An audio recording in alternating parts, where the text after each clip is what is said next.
Ukraine war military chiefs in Kyiv under pressure over deadly Russian strike. Ukrainian President Volodymyr Zelensky has demanded answers for the families of soldiers killed in a missile strike during an award ceremony on Friday. A Ukrainian unit said 19 of its soldiers were killed in a Russian attack near the front lines in the southern Zaporizhzhia region. The 128th Mountain Assault Brigade said its best fighters have been killed. Many have expressed disbelief that the ceremony was allowed to go ahead so near to the front line. President Zelensky said the incident could have been avoided. Criminal proceedings have been initiated, the Ukrainian leader added in a post on social media on Sunday.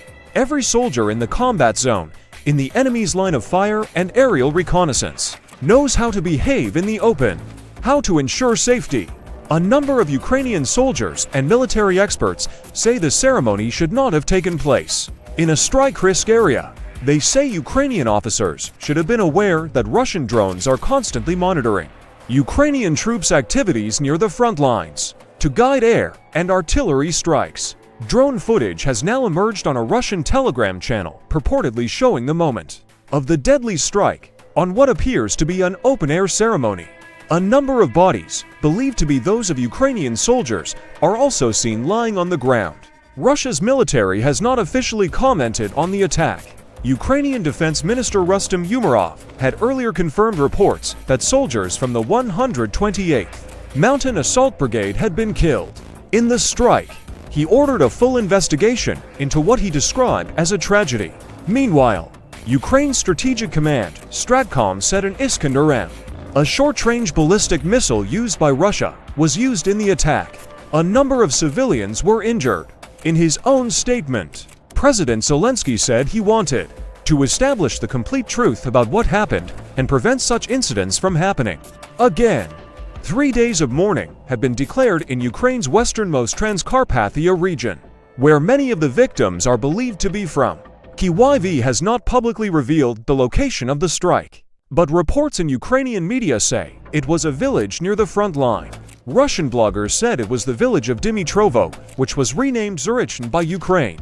In 2016, the attack is believed to have been launched as Ukrainian troops marked Artillery Day, which celebrates military personnel working in artillery and missile units. Ruslan Kahanets, commander of Ukraine's volunteer battalion Sonechko's son, said in a Facebook post on Saturday that there was a pile of dead officers and soldiers in the aftermath. He also posted photos of burned vehicles and soldiers' bodies. A video has also emerged in which a Ukrainian soldier, believed to be from a nearby brigade, publicly criticizes officers for organizing the reported ceremony.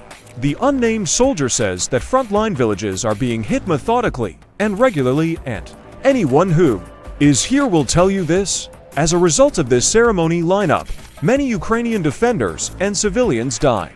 He asks what the officers who had gathered the crowd were thinking, because everyone on the front lines knows that a crowd of more than 2 people always provokes an arrival air strike.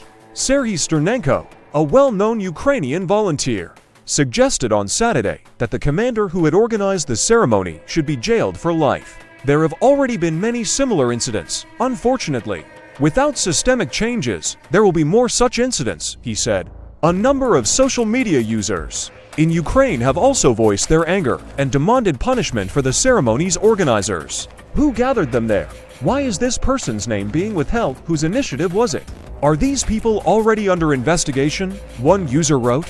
Another asked, how is it possible to gather all our warriors in one place? Meanwhile, a Russian military blogger suggested that Ukraine's military chiefs should now think why such incidents have become more frequent. Another pro-Kremlin blogger wrote that earlier, Ukrainians had punished Russians in a similar way several times, and we quickly forgot about lining up outside, stopped huddling, and began